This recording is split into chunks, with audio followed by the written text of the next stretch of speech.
What's up? What's up? What is up? It's another Friday, so you know what that means. We get in the booth and we record the Ball Hog Sports Talk. It's your crew in the building. It's the Ball Hog Sports Talk where sports, business, and entertainment collide. We only know how to do it one way. That's rough, rugged, and raw. 2 out of the 3 of the crew are in the building today, myself and the Big Flow Show. And today's episode is going by the title. The title shall be Monitoring the Situation. That's right. Today's title is Monitoring the Situation. And for anyone who has never heard that saying, monitoring something or monitoring a situation sort of means you're regularly checking it out. You want to make sure that you note its progress. And sometimes you comment on it. There has been a lot of things that we are going to monitor today in sports, business, entertainment, and regularly check it out. And because we are the Ball Hog Sports Talk crew, we're going to comment on it. So if you have never been a part of this experience, which is the Ball Hog Sports Talk, get ready, fasten your seatbelt, because officially it's time. It's Friday morning. So let's go. Wake up, wake up, wake up, and stay woke, because this is the Ball Hog Sports Talk with your boy, B. Brown, ESQ, a.k.a. the Ball Hog, a.k.a. the Mouth of the South. This is the place where sports, business, and entertainment collide. And we're going to give it to you rough, rugged, and raw, so come get you a spoonful, like some grits with butter and salt. You know how we do it in the South, y'all. Make sure you do not get caught in your feelings. Strap on your seatbelt and enjoy the ride. Come on. Let's go.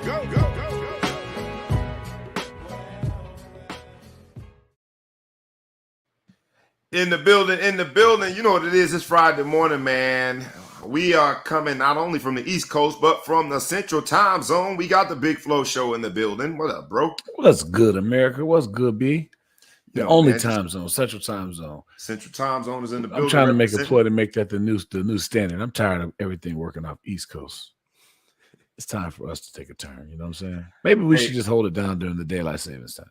I love it, man. Only the Big Flow Show. That's how you start with a bang. He gets on the show. Just change. Starts off this show monitoring the situation and lets everybody know he's going to change the standard of time zones in America. I like that, my brother.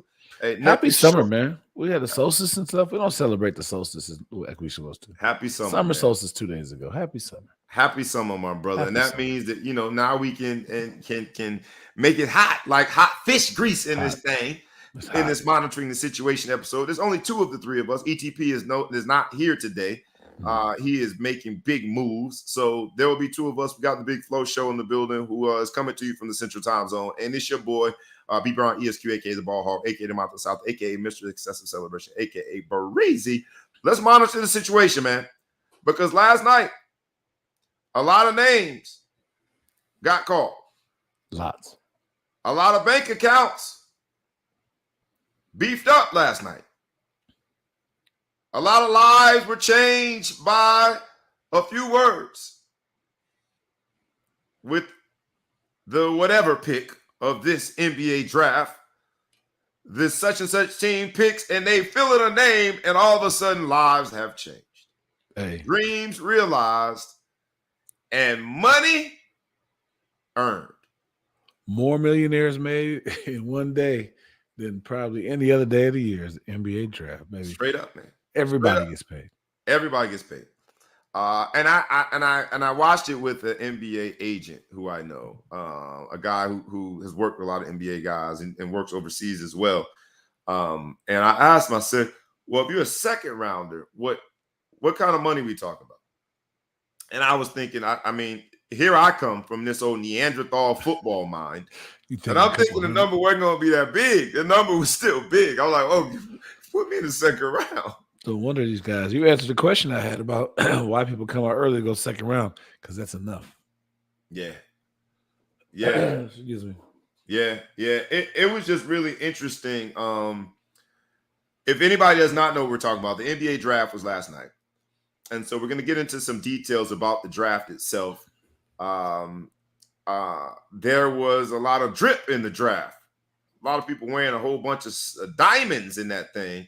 But I think the story of all stories in last night's NBA draft, because like most respectable human beings, we've developed a hate for what is Duke basketball. Duke is like Notre Dame football. You either love us or you hate us. Duke is the same way in basketball. A lot of people tend to hate Duke basketball. Christian Laettner, why I hate Christian Laettner, I thought was the most appropriately named 30 for 30, because we all hated Christian Laettner. Everybody. His mama didn't like him. Mama didn't even like him. Mama named Clay. I'm gonna call him Clay. Mama didn't even like Christian Laettner. Everybody hated Christian Laettner. We were galvanized as a country in hating Christian Laettner. That was at the height of Duke, and we referred to him as puke. Everyone hated Duke, but we were remiss if we didn't show them some love and give them some respect, because last night Duke had not one, not two, not three, but 4 first rounders. And for you basketball aficionados, you know only 5 people are on the court at one time. Oh, by the way, that fifth guy, poor guy, he went in the second round. Win the second round.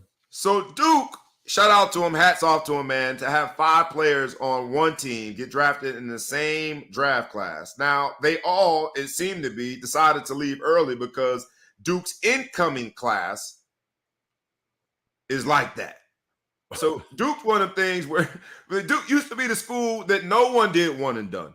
Now you have to do one and done, because next year's class means that you're going to be on the bench. Yeah, they tell you it's time to go. We got 5 more coming.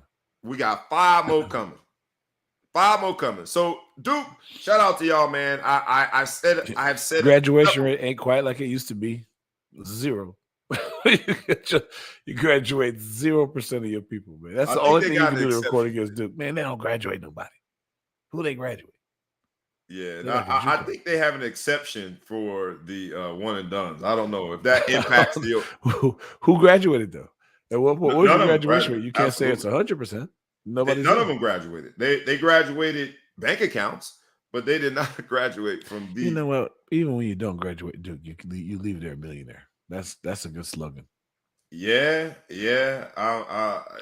There's no way that you can deny a team that sent four to the first round. This is their Duke also had the number 1 pick. That was, I think, our early surprise. I thought it was going to be Jabari from Auburn, but Pablo Banchero went first. And this makes not 1, not 2, not 3, but their 4th ever number 1 overall. It started off with Elton Brand back in '99, back in the Stone Ages when I was leaving college. It feels like the Stone Ages, because you look at some of the people who were drafted last night were born in 2003. I was in law school in 2003. Born in 2003. I was married. I could be their day. You could be literally could be their day. I mean, my son was born in 2003. Elton Brand was the first Dookie. Even their little nickname sounds corny. Sounds like some old, you know what I mean? You know, Hamptons, Martha's Vineyard, Dookie. The first Dookie that Call them what you want. They hate him anyway. Yeah, now I can get back on my hate Duke vibe. The first, you know why I believe I hate Duke? Because you can only love one hated team. Notre Dame is hated. So I have to hate the Yankees. I had to hate Duke, and I had to hate the Cowboys. There's no more room in my heart for all the hate. So I already got room in my heart for some hate. Notre Dame. You got to cut it off at one. Fair. But the first Dookie that was number 1 overall was Elton Brand back in 1999. Then you had Kyrie Irving in 2011 thereabouts. You had Zion Williamson, and now you have Paolo Banchero, the 4th number 1 overall Dookie, which was a bit of a surprise. I think the odds were that it would be Jabari Williams. Jabari Smith. I think it probably came down to the drip. It came down to the drip. That's how they made the decision. I mean, he came there expecting to be the first pick, dressed like he was going to be the first pick. And it was not the first pick. The man he spent his whole signing bonus on his suit. There was a lot of money on that. A 50-carat suit. For those who didn't see it, For the first time I've ever seen a suit, he had diamonds on his suit, hanging like little pendants or earrings. I don't know how you would describe it, but they had a I little don't know hang what to that them. was. When It I looked tell like a you the boy little. got money, the boy got his own money. He had his own drip It dripping looked on. like spitballs from far. That's what I first thought it was. But there is after you monitor the situation, look closely, I realized they were blinging in the light. And then whatever, and he made sure to let everybody know all this is real. He knew he was going to be the first round pick. All this is real. I Yeah. spent my whole check. Jabari Smith was a little more conservative in his drip while he had the interior lining all decked out. He was more conservative and conservative. Hey, look, scared money don't make money. Ain't that what you used to say when you was gambling? Scared money don't make money. Jabari Smith, you went in there looking more like a conservative, reserved player, and they treated you like one. You became the third instead of the first pick. Should have came with the drip. Who was the best drip? Who drip wise? Before we monitor the situation in terms of who you think won the draft, or were there any surprises? We got to get into Jaden Ivey. We got to get into some stories that I mean, I you're guess closely the thing connected to. is if the goal is to make a statement and be memorable, um, obnoxious, so to speak, you got to go with the first pick. I mean, I've never seen that before. I didn't see anybody's suit that particularly was nice. First of all, you're trying to dress up these dudes 7 feet tall, 95 foot wingspan. Um, they weigh 150 pounds. That's a nightmare for anybody. So you might as well just try to You get just crazy. cutting that So suit all up. Like how do we make that how do suit you fit? even start? They just take the roll and just go around like wrapping paper and cut some sleeve. I don't know. So I'm gonna go with the diamonds. I gotta give him for originality. Um, he had on some gym shoes. He got a baby foot though. I know that's a weird conversation, but he got a baby foot. He's 7 feet tall. He got a same size shoe as me, and I never thought I had big feet. That's a baby foot. Maybe that's how Yeah, he baby stops foot. and moves. It didn't stop him from going first pick though. Somehow, some way, they think that he's going to translate. He has to be a nightmare, matchup nightmare, and he did. He filled all of the boxes when it came to the stat sheet for Duke. But I just thought Jabari Smith was going to be the first pick.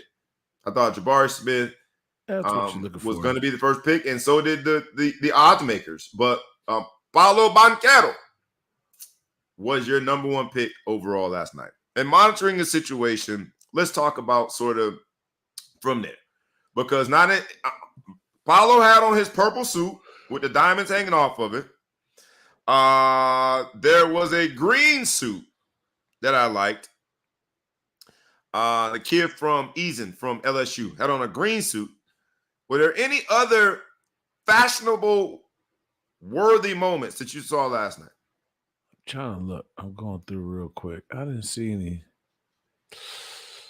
I'm gonna have to say, nah. Just I'm so used to it at this point. It seemed like everyone had on a chain though too. Hey, there was a And I love lot of these young bling. guys Somebody, being able to Jacob the express jeweler must be themselves. back. But a several $100,000 chain seemed to also be a prerequisite last night. Even Chet Holmgren at 7'1", I would say happy days looking white boy. I mean, he just looked like he fresh out of some old school sitcom. Chet Holmgren looks like Leave It to Beaver.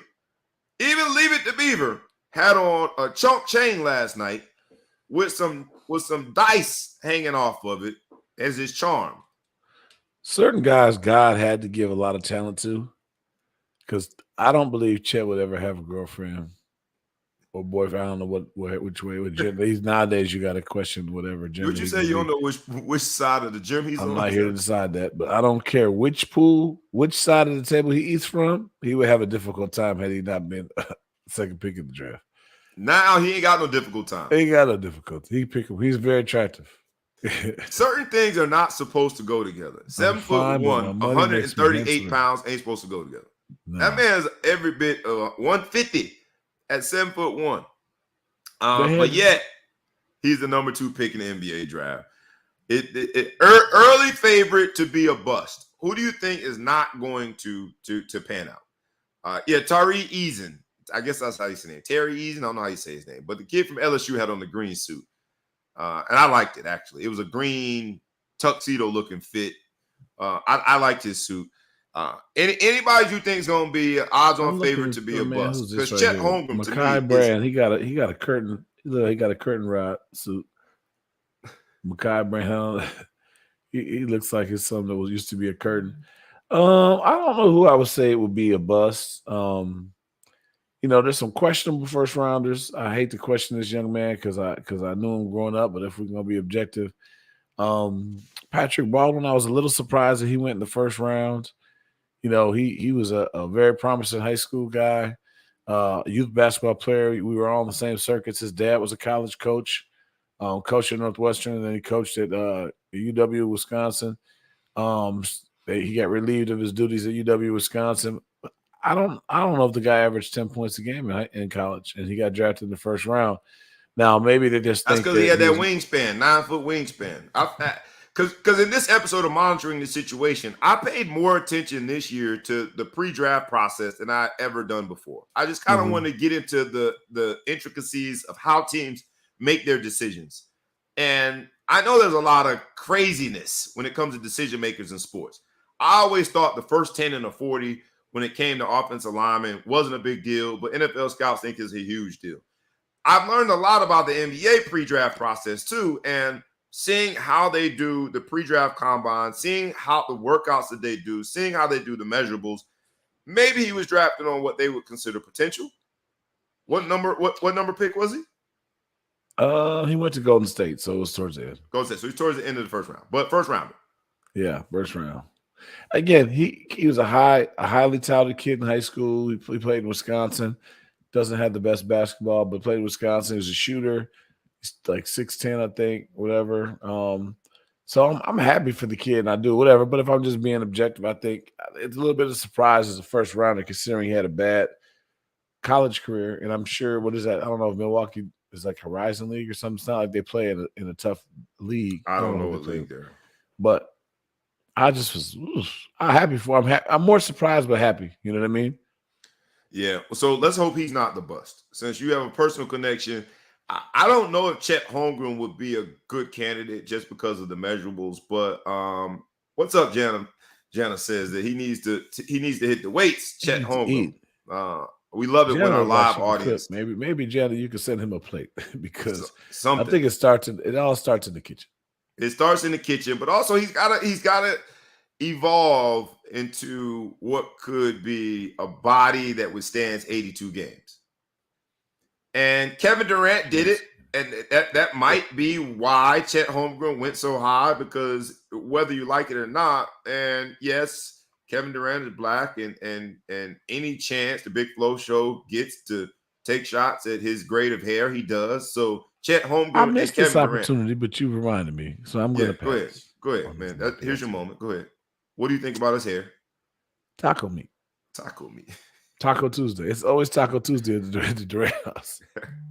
So with that, they don't look exactly alike, but you can't help but to think Kevin Durant when you look at the frame of Chet Holmgren. Yeah. And so maybe that's why he went so high, but I'm going Chet, man. I just don't know if that body's going to translate. I think for 82 games, we shall see. He has been the darling of the ball. He has been this top prospect. He has been the household name for both the AAU and high school circuit prior to Gonzaga. And then over the last year, Chet Holmgren was also sort of the featured name of the week when it came to Gonzaga and their run. It's different when you're playing against other NBA bodies that have developed. And it's different when you play against players that are sick of hearing your name and now you have a target on your back. And I think that's Chet Holmgren's going to find a target on his back. We'll see if he pans out. I think this guy give him some time. I mean, I met an NBA guy on a trip years ago, and Durant was young. I think back when they were still in Seattle. And he said it was like, playing against a napkin. And he said he was so weak. If you pushed him, it gave zero resistance. Like, however, playing against a napkin, there's no way in the world on earth that's a compliment. It's like playing against a napkin. He was talking about just people in the NBA. He's like, when you lean on him, it just zero resistance. It's like, when you try to fall on this, you lean back into a curtain, you think there's a wall behind it, but there's nothing. The door is open, and you just fall.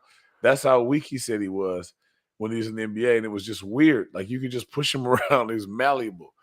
And he's talking about Kevin Durant. He's talking about Kevin Durant. He Wow. said, but obviously we realize Kevin, even as though he's still skinny, he's got enough strength now that he's figured it out. So I think Chet, same thing. You got to just give the guy some time. I mean, the NBA right now is such a, when they talk about him being NBA ready, it's a rarity. Like when you hear the talking heads and they say this guy is NBA ready, it's almost like, oh my God, this dude is NBA ready, because they realize they're going to come in here weak, can't do this, can't do that, but they just got to go on potential. They got so many people who can do it right now on their team that they, these guys, they can wait and see what's going on. Evidently, they got gobs of money to pay people to see. Gobs of money. Hey, look, man, I know I might not look NBA ready, but I got some potential. I got some Zion-esque skills that you should just pay me. We'll see. Well, let's check my dedication out. You just came from a volleyball tournament, right? I did. You did. Where was the volleyball tournament? Huh? Where was the volleyball tournament? Orlando, biggest tournament I've ever seen in my whole life. And I'll pause for this real quick. Women's sports are so much more civilized than men's sports. Shout out to Title IX. Yesterday was the happy birthday Title IX. Happy birthday Title IX. 50th year of Title IX. Happy birthday Title IX. It's the perfect time to say it. If you just talked about how women's sports are way more civilized than men's sports. So think about this. The cause and say happy birthday Title IX. You're fresh off a tournament that probably had 50 teams in it where someone got shot, right? Oh yeah. Well, someone got shot at a tournament, maybe 50 people. My daughter was in there's 6 levels. There was 105 teams in her level. And these were the 15s. They also had 17s there. So easily there was 1,000 teams here, probably. 1,000 teams? 1,000. Wow. Easily 1,000 because of 17s and the 15s. 1,000 volleyball teams. 1,000 volleyball teams at one in 2 rooms. So as far as the eye can see, when you look, you can't actually see the wall unless you have like eagle vision. It's like when you look in a mirror, 2 mirrors, and go back and back like infinity. That's what it looked like on the court. All fans of volleyball. It was so big. This room was so big that the one side of the court was called the north and the south, and you had to have your taxi drop you off on that side because they thought it was unreasonable for you to walk from one side to the other. So the cabs, they had the 2 cab stands. That's how big it was. I didn't see one person argue. I didn't see not a single cuss out. No one was extorted out. Right. No beefs for the whole time we were sitting there. Not one. So let me ask you impossible to happen if it was a basketball thing. Impossible. So let me ask you this. No Having security. said that, they didn't even on the heels of that, you're on the heels of that experience. Let's dig into the Title IX for a second, because you've got a daughter and she plays volleyball. So you are well more versed at seeing youth sports from a girl's level than I am.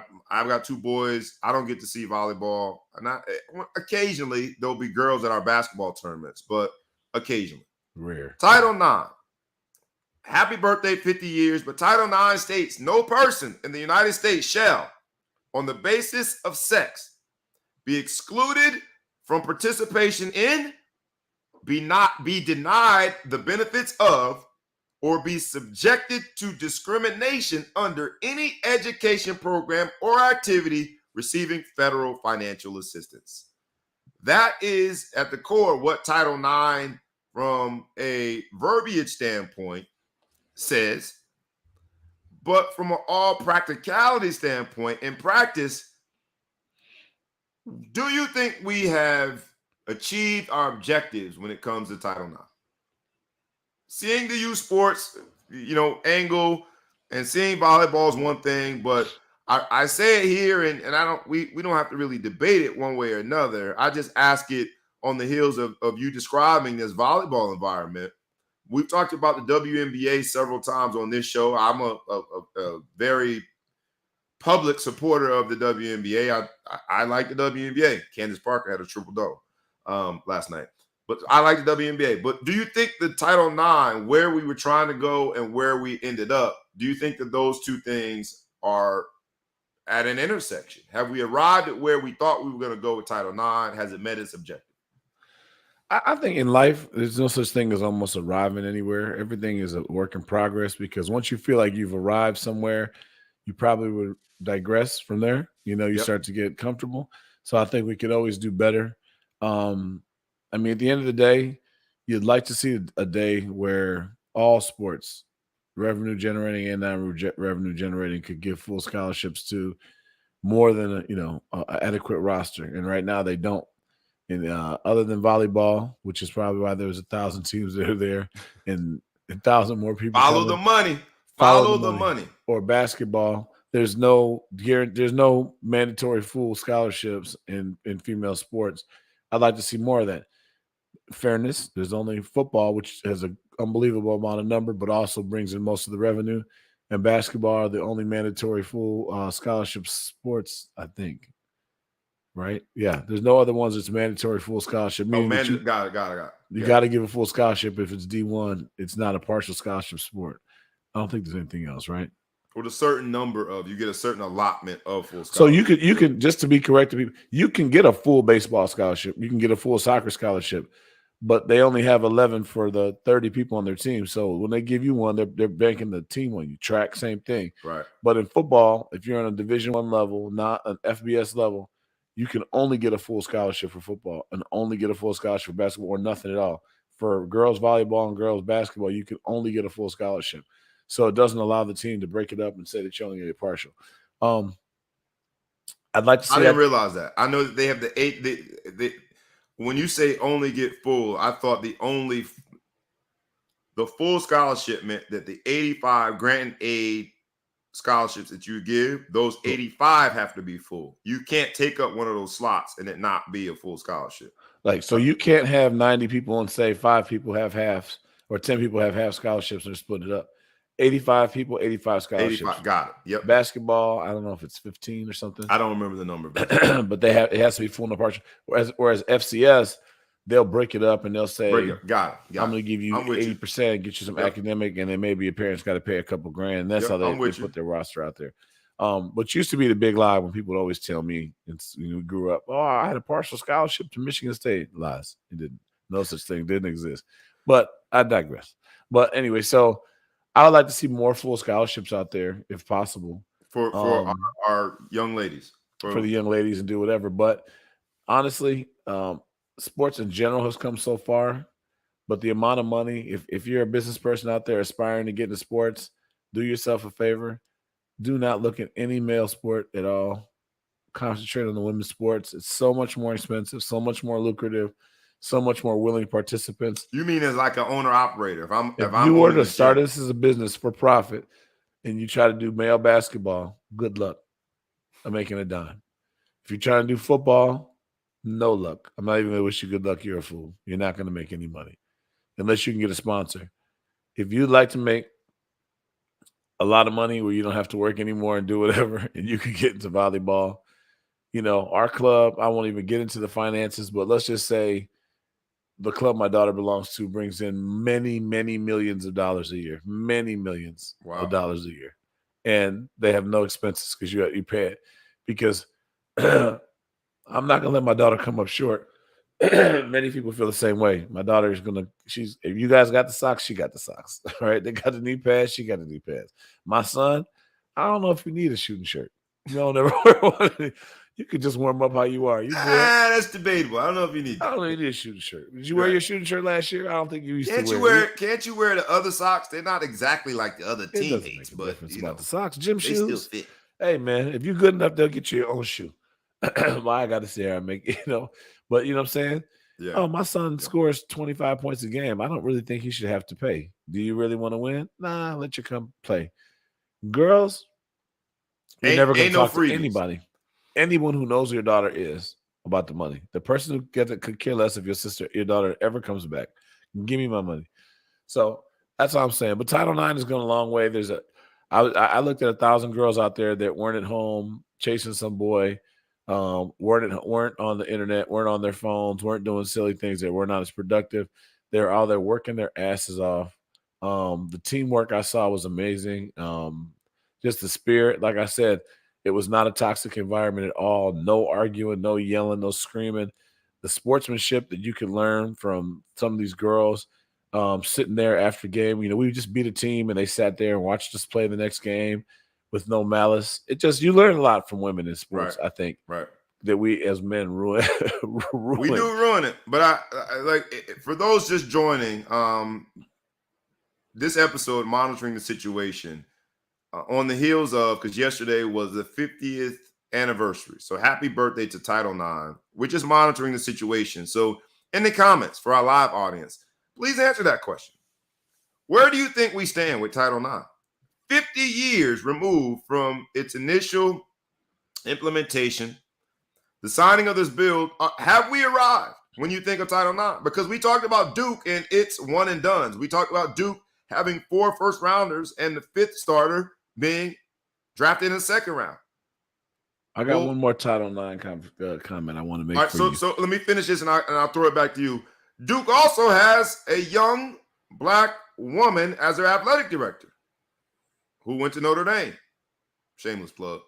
But so I say that on the heels of also saying or asking, have we arrived? When you reflect on Title IX, when you think of its original intentions, when you think of the evolution and how it has morphed into a conversation a lot of times about the distribution and balance of sports on campus, but other times you talk about sort of the hiring, have we arrived? Where do we still need to go with Title IX? We appreciate and value your input. So let me know. So the live audience, we ask you the same question in the monitoring the situation episode. In this monitoring the situation episode, monitor the situation when it comes to Title IX. 50 years removed, have we arrived? Where do we still need to focus and improve on how we look at women's sports, how we look at women in the respective sports, how we give women opportunities in sports. Have we arrived? That is my question to you guys, and make sure that you answer that. And I'll throw it back to you. What do you got, Big Flow Show? Title IX, monitoring the situation. Of Title IX. So Jaden Ivey, after he got drafted, he basically gave a shout out and said, listen, Title IX gave my mom an opportunity to play college sports. Title IX gave my mom an opportunity to play pro sports. Title IX gave my opportunity to be an NBA coach. And as a result, she became my coach and taught me the game and got me where I am today. And so you think about that, you think you're just giving an opportunity to a woman, but that woman is also going to take that and pay it forward to her family and society in a whole. And imagine how many people that Niele Ivey has impacted, male and female, because of the opportunity she was afforded. So I think that's a great testament. And look, Paolo Banchero, the number 1 draft pick in last night's NBA draft, his mom played basketball. So Title IX and the sort of the impact that the Title IX has had on several families was also apparent last night. You mentioned Jaden Ivey. Let's go to that, because I think Jaden Ivey, you talked about the potential bust of the NBA draft last night. I think Jaden Ivey, and yes, I am biased, but I think he could be the shining star of last night's draft. People thought he would go to at number 4 to Sacramento. Instead, he went number 5 to Detroit, a place that he knows very well, a place that his father was raised, a place where his grandfather, his paternal grandfather, was drafted and played for the Detroit Lions for a while, had a very good career there. And a place that is not too far from his Midwestern roots. So happy for Jaden Ivey, happy for his mother, Niele Ivey, happy for his dad, Javen Hunter, all Notre Dame connections, and happy that he was able to do it his own way, because it would have been very easy to go to Notre Dame. But Notre Dame had its first ever one and done last night with Blake Wesley. So South Bend, Indiana, that beautiful, vibrant, wonderful metropolitan city that it is, South Bend, Indiana had not 1 but 2 first-round draft picks last night. Jaden was raised in South Bend. Blake Wesley was definitely raised in South Bend. South Bend was winning last night. So shout out to South Bend, man. It was good to see Jaden Ivey get drafted. And and there were some people that didn't get their names called. And Ron Harper Jr. was one of them. Surprised. That was a surprise. He signed a 2-way contract with the Raptors, so he will get an opportunity to play in the NBA. Scottie Pippen Jr. also did not get drafted. Some very familiar names. He didn't get drafted. He signed a 2-way contract with the Lakers. Explain what that means to the audience. A 2-way contract. A 2-way contract is essentially, I mean, it's more. A 2-way contract is a very fancy way to say that they don't have any real commitment, no real skin in the game. The Lakers have the option to either. So it sucks for both parties. Sucks for both parties, but more so for the guy trying to make the team. Yeah. Is in a nutshell. And then Shareef O'Neal, Shaquille O'Neal's son, also was not drafted, which that was not a surprise because he had health issues, but he will play in the summer league in LA. So very interesting night in the NBA draft last night. We'll see how it all plans out. Your team, Chicago Bulls. I'll go with my team first. I'll go with my team and my pick first. Because we go into these drafts all trying to see who's going to be the next star of our team. And it's monitoring the situation. Let's monitor our own situation. Everyone knows I'm a Miami Heat fan. Let's go Heat. The Miami Heat went all the way to Serbia to get their first round pick from last night. Nikola Jovic. I think that's how you pronounce that. Not to be confused with Nikola Jokic. He's not the Joker. This is Jovic. Nikola Jovic is a talented young shot maker, so it says about him, whose ability to score from all over the floor has stood out at times that he's transitioned to the professional level full-time with Mega Mozart from Serbia. Emerging as a prospect, scoring 16 points and pulling out 8 rebounds in 2019 in the U16 International All-Star Game. And I can just stop there. That's how he got on, man. U16, 6'11". He has a 7-foot wingspan, 223-pound frame. Miami Heat did a good thing last night. They went European. We went to Serbia. We got our first round pick right off the heels of what should have been an NBA championship season, but I digress. We lost Game 7 in the Eastern Conference Finals. I feel good about it. In monitoring the situation, how do you feel about the Bulls and their performance last night in NBA draft? So we got Dalen Terry, 6'7" guard. Look like he get to the basket a little bit. So came out as a sophomore. He shoot a jumper or two. Let me see. He got I don't know. He just the Bulls always underwhelm me when it comes to stuff. I haven't been happy with the Bulls pick since they picked D Rose. D Rose. And then we pick guys. So here's my prediction. Dalen Terry will come. We're gonna forget who he is, and in 2 to 3 years from now, we'll forget who he is, and then he'll emerge on someone else's team and win the NBA championship. NBA, yeah. The Miami Heat used to do that a lot too. We got it right. Pat Riley was a godsend to us. Your best player is one I'm talking about. Y'all almost made the championship on the heels of a guy that we had. Yeah. And Jimmy Buckets. He got a nickname. He wasn't Jimmy Buckets then. He's Jimmy Buckets now. He was just Jimmy Butler. Shut up. See that bothers me. He's so unknown. He didn't have a nickname. In Chicago. He didn't have a nickname. Found that guy, made that guy, and now we serving the other people to bring them the championship. Hey, man, that's what it is, man. Someone's trash is another man's treasure.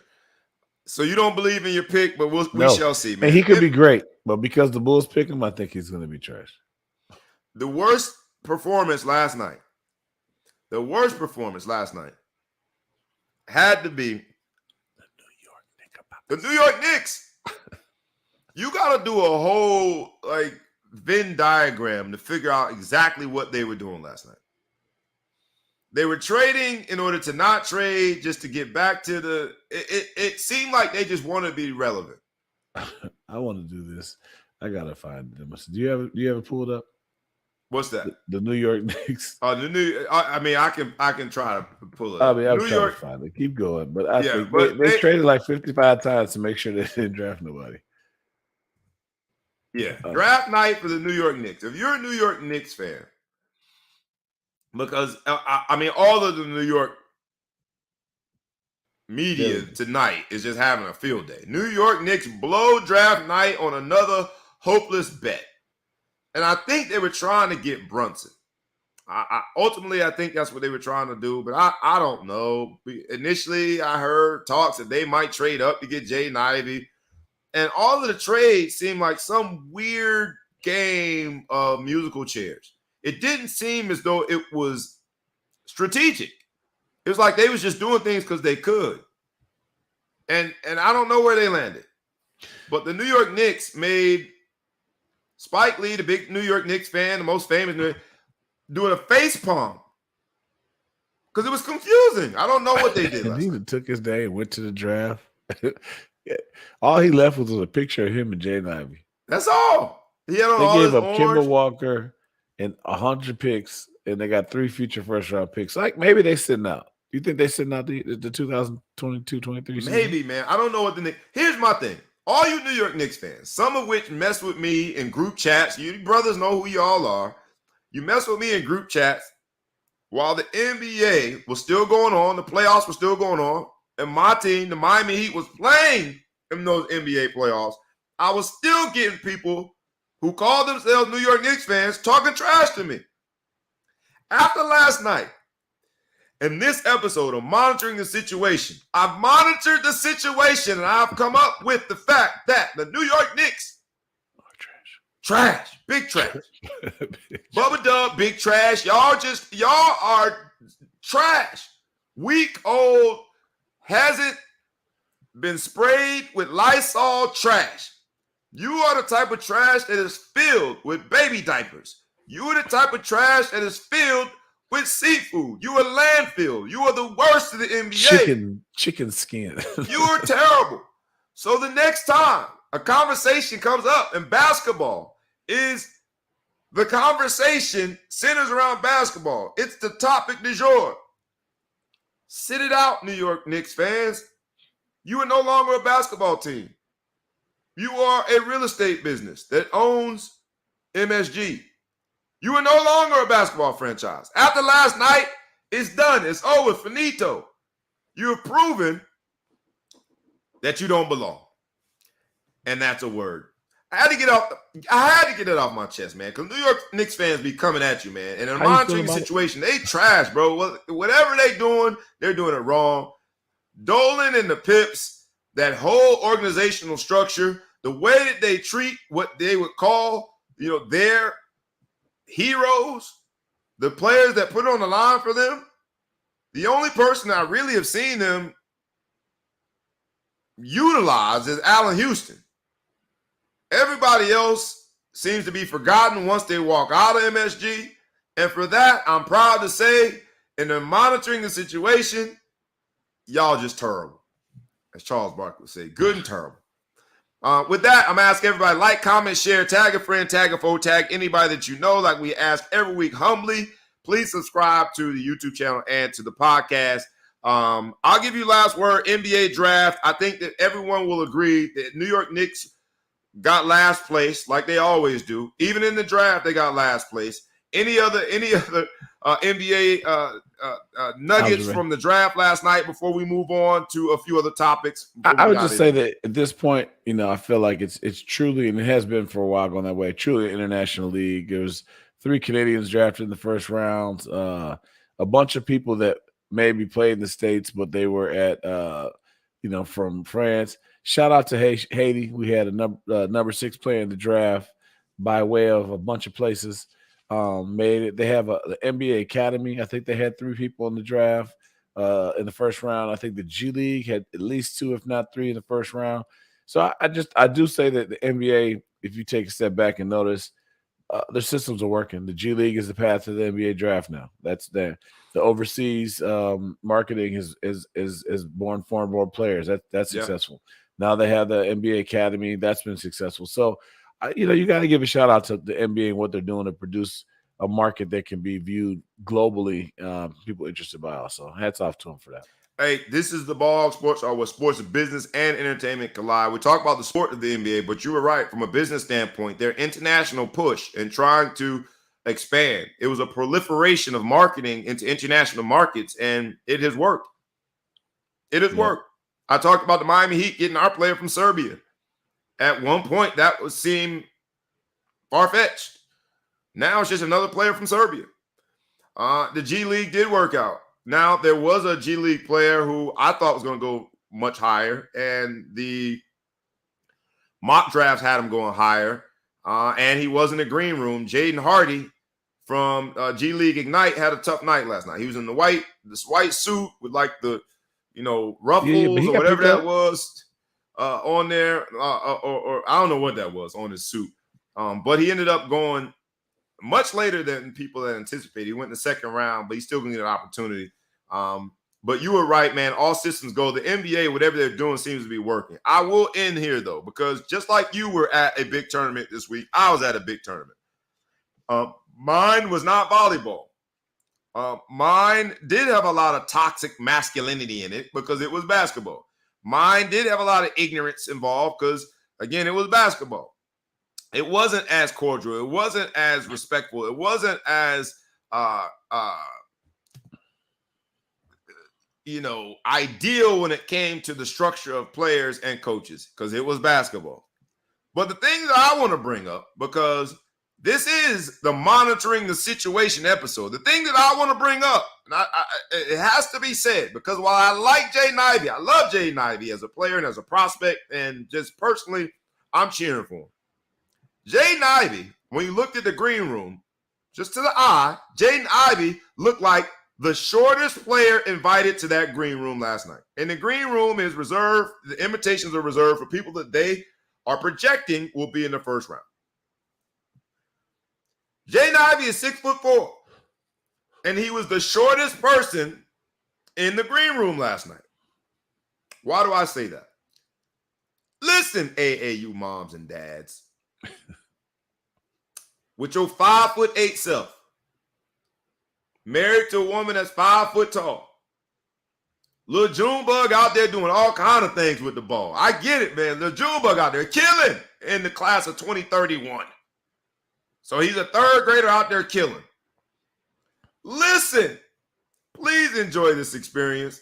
Please enjoy the basketball of it. Please teach them the lessons that they need to learn about teamwork, about being selfless, about just being determined and working hard. But I implore you, I beg you, I literally beg you to stop making these kids think that this is the beginning of their AAU. The AAU is the beginning of their NBA journey. Because at 5'8", and you conceived a child with a woman that's 4'11" or 5 feet tall, they can have a lot of jobs in the NBA. A lot of jobs in the NBA. I'm talking about, man, there are no shortage of jobs, domestic and international. Job opportunities that the NBA has. But stop making that kid believe they're going to get his name called. He's going to be a lottery pick, and you 5'8" married to a 5 foot woman. Jaden Ivey was the shortest person in that green room last night at 6'4". It's a game that has restrictions that are biological, that are related to physics, that ain't got nothing to do with nothing other than how tall you are and how long your wingspan is. So that is a message. That's my PSA, because I'm sick of it going to these tournaments and people taking it all serious. Big Flo, you mentioned somebody put a gun out at one of the tournaments. It ain't that serious, bruh. So in monitoring the situation, let's be honest with ourselves. The assessment says that while Lil Junebug is a phenomenal ball handler, Lil Junebug hopefully is going to get so many different moments that you can share and delight in, and trophies. And we went to this tournament. The tournament I was at was Balling on the Beach in Fort Lauderdale. 500 teams, and everybody think they kid going to the NBA. If you ain't 6 foot something, or your wife or significant other or your baby mama, whoever, whatever you refer to the person who you conceived that child with, ain't tall, cut it out. Have fun. Take pictures on the doggone marquee and post them on Instagram and just call it that. Stop making everybody think that you are delusional and crazy, because that they talking about you behind your back. They talking about you. Bad. Surely is. They talking about you behind your back. I'm going to be the one to tell you, because I'm here at the Ball Hawk Sports Talk, and that's what we do. We honest.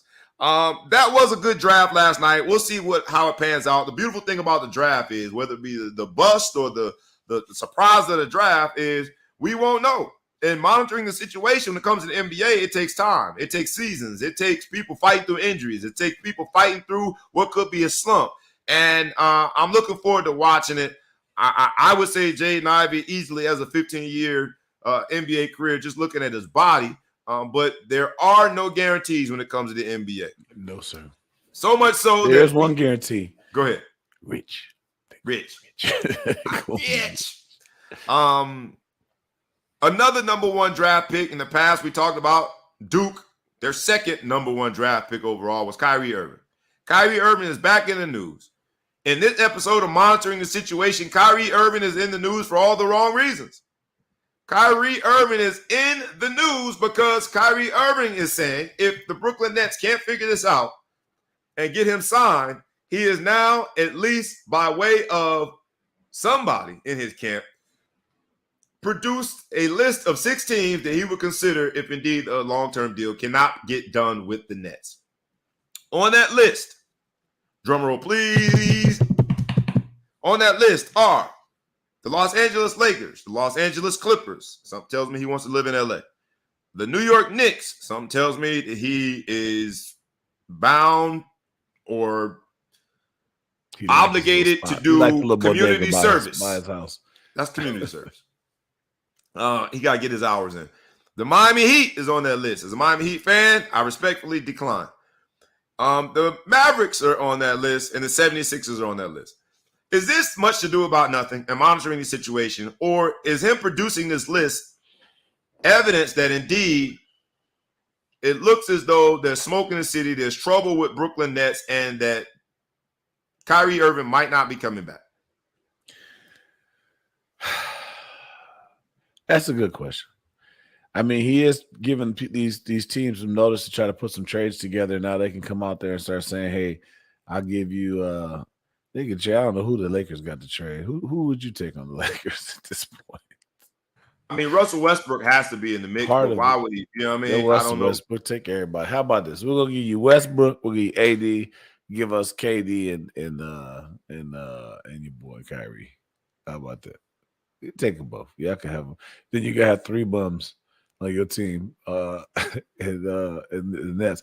If in fact they do trade him, let's just say this is we don't know what he's talking about, but let's say they do trade him, and then let's say that makes Ashley Man go. Ashley Larry get traded. Well, Ashley Larry, for those who don't know, Ashley Larry in this example is KD. And KD has said that because this list was produced, he is, air quote, monitoring the situation. You like how go ahead. You like how we did that? So what do they do with a team that only has Ben Simmons? What do you do with that team? Who do you build? How do you build around Ben Simmons? I think that was Ben Simmons' biggest problem in Philly. He wasn't the one. He wasn't the first. Is that what he wanted to be? He wanted to be the one. So this might be exactly what Ben Simmons might be playing a trick on all of us. This is what he was trying to get the whole time. He knew this thing was going to blow up. He has a no boo clause, Ben Simmons. Do not boo me. If you boo me, I'm up. As soon as you boo me, I'm out. I can't take it. So I don't know. I don't know. I don't like it when they boo. I don't like it when they boo. Like when they boo me. Kyrie, so, man, I don't believe. I don't know if I can believe KD or not. He's. I mean, Kyrie. Kyrie he's too much for me. He is a drama queen at this point, man. I'm sorry, Kyrie. You're a New Jersey guy. I root for you. I do. I've even bought the shoes. I like the Kyries. But to produce this list, after you just did what I would say, you committed probably the most offensive offense when it comes to team sports. You played when you wanted to play. Yeah. I understand when it comes to the vaccine, how your health concerns might give you pause, but you weren't willing to make that sacrifice. Then you came back and it's just, look, man, it's tough defending Kyrie Irving. I'm getting to that point, right? It's tough. How do you defend such selfish behavior? But we shall see what happens with Kyrie Irving, man. I think Brooklyn is, they lost the trade, if this is the case, correct? Because you were trying to build around Kyrie. Like, they lost the trade. That was the big question, whether or not the 76ers or the Brooklyn Nets won that trade. If Kyrie doesn't come back and KD has to monitor the situation and you're left just with Ben Simmons, that's a nightmare. That's a historic loss when it comes to a trade. Correct? Yeah, I don't know. This is terrible. I'll laugh. I'll laugh. I just hope KD doesn't end up on a team where I had to root for him. That's not a thing. Yeah, same here, man. Let's hop into a few more. Monitoring the situation is the name of the episode. Like we ask you every week, please like, comment, share, tag a friend, tag a foe, and please subscribe to both the podcast and to the YouTube channel. Let's get into quickly the NFL news for the week. Deshaun Watson. 20 of the 24 lawsuits have now settled. And it looks like the light is at the end of the tunnel when it comes to the lawsuits. Although the 4 that held out are probably holding out for that bull. They said, go ahead, do you? Tony Busby, who was the attorney for all 24 of these plaintiffs. That's rich. Tony Busby, who probably did get, he absolutely got paid. I'm trying to make sure my words are right here, because I want to say something that I don't want to be too tough on attorneys. He's just doing his job. But spoken like someone who passed the bar, but okay. Yes, he's just doing his job. But Tony Busby has turned this into a Tony Busby marketing show. This has become basically a PR, so it seems. But in that, has Deshaun Watson reached a point where the NFL will be comfortable? He's probably going to be suspended some games. Because the NFL at this point, in this monitoring the situation episode, and monitoring this situation, could the NFL say, look, you settled, so you had to, you paid your debt. Literally. Settlement is a monetary agreement. He's paying them money. Could the NFL say, because you've gone through this over the last 2 years, you sort of served your time because you haven't been able to play. Your reputation has taken quite the blow. Your opportunities and endorsements have all been swept from under you. And yet, 2 different counties found from a criminal standpoint that there was not enough evidence there to indict you. Could the NFL be a little softer in their approach to Deshaun Watson because of those things? Or do you still think the NFL is going to be reactionary and issue a stiff penalty for Deshaun Watson? Now, the 20 of the 24, and let's assume that the other 4, right? He pulled out the bigger checkbook for the other 4, but those get settled in the next several weeks. Do you think that this ends?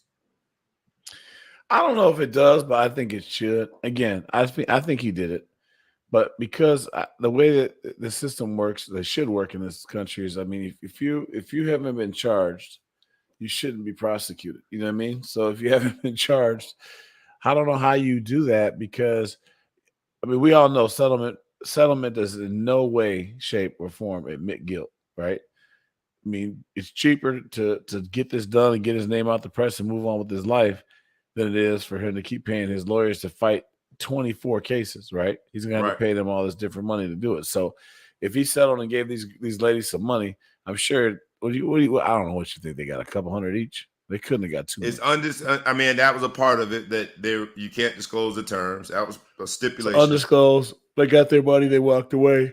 The one person who knows the terms is the one person who needs to know the terms, Tony Busby, because he's also representing the other 4. Tony Busby and Deshaun. Tony Busby knows the number. So at the end of the day, I think that,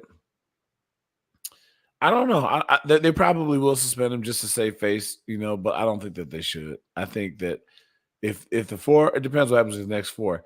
If you never got convicted of any crime and you gave somebody some money because you didn't want to deal with it anymore, I don't know. Even though I personally think you did it, I don't think you can use that to say that you did something that needs to be suspended. That's just me.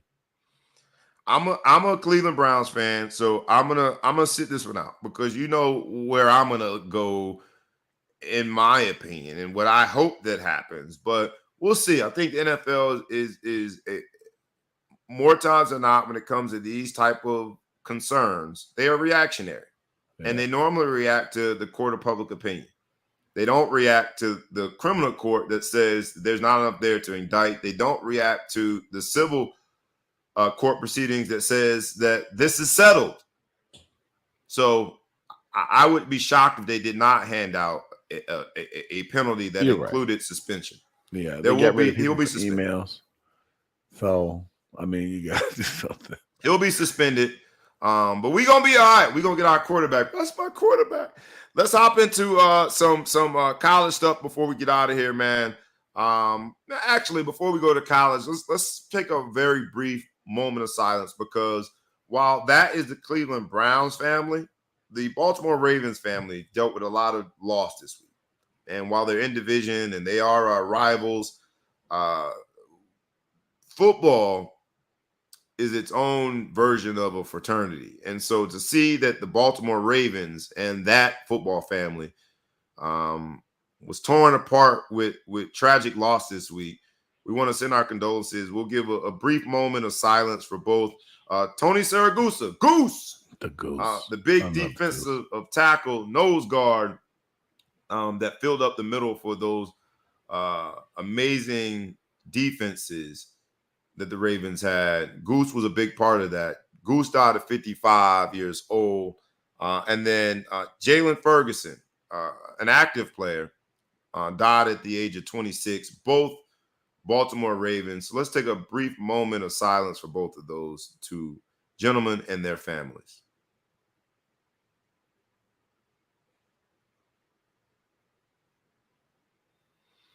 Really sad day or sad week, really, for the Baltimore Ravens family. So our prayers and condolences go to both their immediate families, the Goose and Mr. Jalen Ferguson, and also to the Baltimore Ravens football family. In college, man, two last things before we get out of here. Archie Manning broke everyone's heart and decided to go to Texas. Everything's bigger in Texas. Don't mess with Texas. Archie Manning and the entire Manning portfolio will be heading to Austin, Texas to play football. What do you think?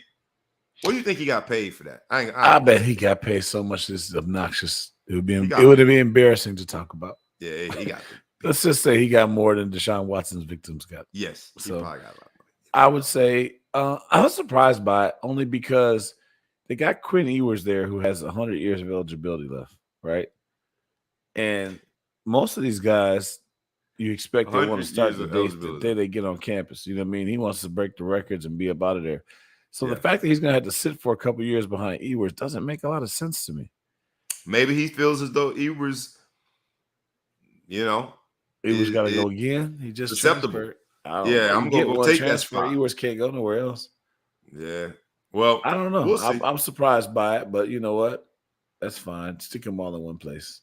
That's one less. At one point, it was rumored that he might be considering Notre Dame. I knew that was just a farce. That was a lie. They were shooting a film. They're shooting NFL video on campus. Don't tease me like that. Whoever started that rumor.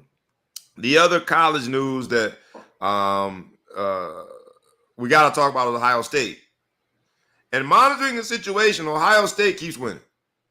Not only did they get 2 of the top 5 wide receivers to commit, but they won. Tate, Chicago boy. Chicago, they have a monopoly on the Midwest. Anyway, not only did they win in the recruiting world, they won in the legal world because they won their trademark dispute to be referred to as the. Now, you've heard me refer to the illustrious St. Thomas Aquinas of the greater Fort Lauderdale, Florida area. But when it comes to college names, Ohio State is officially recognized as the. You know what though? I hate Ohio State, but I gotta give you a clap. The fact that you fixed your lips to go into court and say the belongs to me. The most common word in the English dictionary has to be the. And now it's it belongs ours. to them. It's ours. That's me. If anyone says look me. You know, Rick, could you imagine the contract that would be worth? The Oh, man, that's licensing big deal money. on the? So I'll say this. And as we get on out of here for the day, now that you won in the recruiting world, now that you won in the intellectual property world, Notre Dame got something for you come this fall on game 1, bro.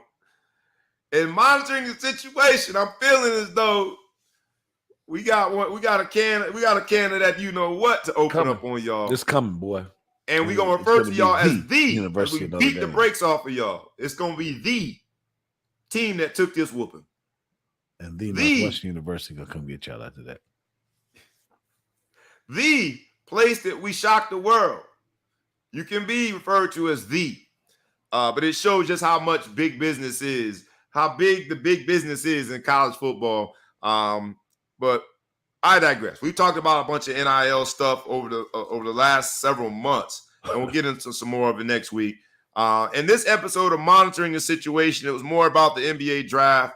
We talked about some of the bright spots, some of the drip that they wore last night, and that got us to some other NBA news that was highlighted by Kyrie Irving and the shenanigans there too. We'll see if KD, in his monitoring the situation, the impact that Kyrie's decision has on Kevin Durant. We talked about the Title IX having its 50th anniversary. Happy birthday, Title IX.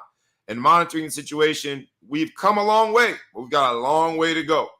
NFL news, Deshaun Watson settled 20 of the 24 lawsuits. And then, there's some college news too that we discussed. It's been a great week. We want everyone, please like, comment, share, tag a friend, tag a foe, tag anybody that you know, and please subscribe to both our YouTube channel and to the podcast. It was 2 of the 3 of us today from the Central Time Zone, the one and only, the Big Flo Show. Any parting words, Big Flo? Nope. Everybody enjoy the rest of this summer, and go Cats, go Irish, in that order. I love that, going out like that. For me, no parting words other than we shall see which NBA draft picks were the right picks last night, and let's go Heat. I add to that, let's go Irish, and let's go Ball Hog Sports Talk. Please like, comment, share. Make sure you share with other people. Make sure that you comment. Make sure that you subscribe. Let us be a part of your life. It only going to cost you 2 seconds, maybe 3 seconds to share it and to subscribe. So we ask that you do that humbly. This has been the Ball Hog Sports Talk with your boy, B. Brown ESQ, a.k.a. the Ball Hog, a.k.a. the Mouth of the South, a.k.a. Mr. Excessive Celebration, a.k.a. Breezy, a whole bunch of aliases here with the Big Flo Show, 2 of the 3 of the crew. It's been a great week monitoring the situation, and now we is out. Peace.